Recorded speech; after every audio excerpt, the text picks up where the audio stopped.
isa sa pinakamasarap na experience mo, yung nag-harvest ka ng sarili mong tanim dahil pinaghirapan at pinapaguran mo.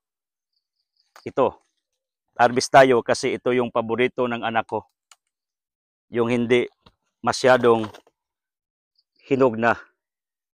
Wow, ang sarap. Alam nyo ba ang kilo ng papaya dito sa ating bayan? They will accept 15 to 20 pesos galing sa supplier, then doon sa mga taong nagbibinta sa mga palengke. Kasi they will use this for fruit salads at marami pang uses itong kapayas. Marami pang gamit ito. Ito na naman. So nag-harvest tayo sa isa namang puno. Ito, may hinog dito. So kukunin natin to. Ang saya. Si Peregrina nga, binigyan ko. Kahit binigay ko, nagbayad siya. Okay yun kasi nasira yung isang grass cutter unit natin. Pinalitan natin yung mga spare parts for our continuous cleaning here. Yun na nga. Gusto ko lang sanang ibigay. Ito na. Naligid na. Okay, sayang. Saglira. Kukunin ko na lang yun. Okay. Dito rin, mayroon pa. Todo. Pakita mo si Gerard Bultia yung kasama ko ngayon, ang ating videographer. Mayroon naman dito. Tingnan nyo. Wow. Halika kayo. Ito. So, namitas tayo ng pira. Kasi nga, sabi ko sa inyo, ito'y binibili ng market. Dito do, pakita mo do, kasi gusto ko imukbang ito do. Ito'y kinain na ng ibon. So diyan lang yan sa sa puno ng papaya. Tingnan nyo, wala kasi kung dalang silyo or itak. Pero sabi ko nga, para-paraan ng talagang buhay. Halika do, pakita mo do. Ito.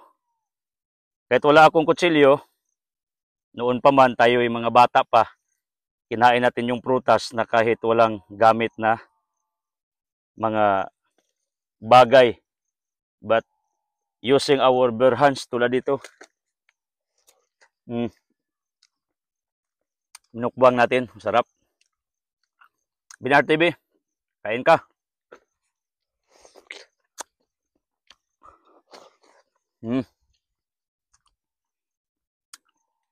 Ito'y nangyari na minumukbang natin tong kapayas dito sa puno niya. Kasi gusto kong subukan yung kumain ba na hindi kinukuha yung bunga. Kasi maraming mga taong nagsabi, bakit mo pahirap ang sarili mo? Trip ko lang, minsan may trip naman tayo. Ang napakaganda yung mamuhay kang libre. Hindi ka namuhay according to them, but according to you. Tandaan mo yun. Yun ang tunay na freedom. Yung tinatawag nating kalayaan sa ating buhay, yung walang magdikta sa iyo, sa Bisaya pa walang magbuot, kasi buhay mo yun gusto mo yun. So, anong trip mo sa buhay? May nagalit nga sa akin na baser.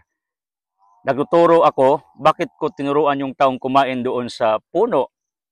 Kasi gusto ko lang ibalik ang bawat isa sa inyo ng kabataan natin, kasi gano'n naman tayo. At saka, ano bang kasalanan mo pag kumain ka sa puno? Kasi yan ang gusto mo. Wala ka namang na sasaktan na tao. Kaya nga yung wife or girlfriend ni Carlos Yulo, yung gold medalist, siya ay doon sa nag-post siya ng kanyang account, may nagalit kasi ang ganda niya. Sabi niya, bakit ako matakot? Wala naman akong nasasaktan. I do not harm anyone. Totoo yun. As long as wala kang taong tinatapakan, kinargabyado, walang problema yun. Wala akong dalang itak or kutsilyo, so let's do like this.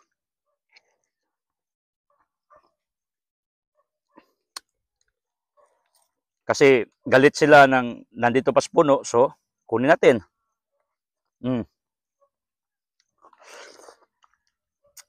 Ipakita mo do.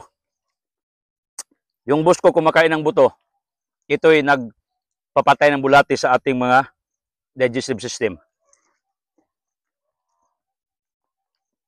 At saka, ito naglinis ng ating intestine. Kaya nga, pag mahirap ka magbawel, kailangan mo kumain ng papaya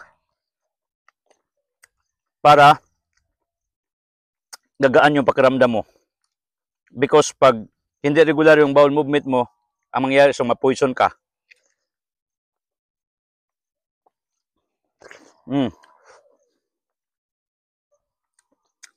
Just full of alkaline. Sabi ng iba, this will neutralize your hyperacidity. Totoo siguro kasi kumakain ako ng ganito, okay naman yung pakiramdam ko.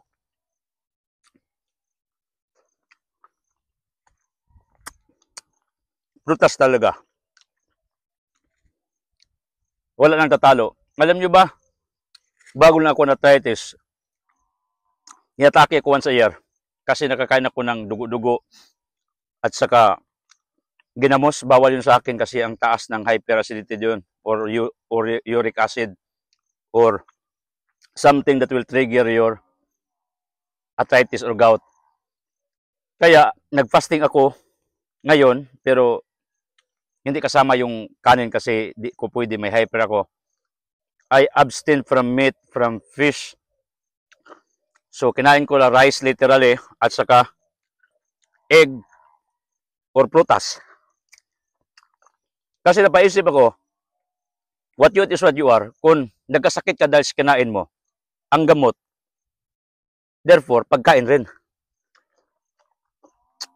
Kaya, to make your body even, lagi kang kumakain ng unhealthy foods, kain ka ng healthy foods tulad dito para may antibodies na pumasok sa katawan mo. May antibodies naman tayo, natural, pero kailangan mo yung i-sustain.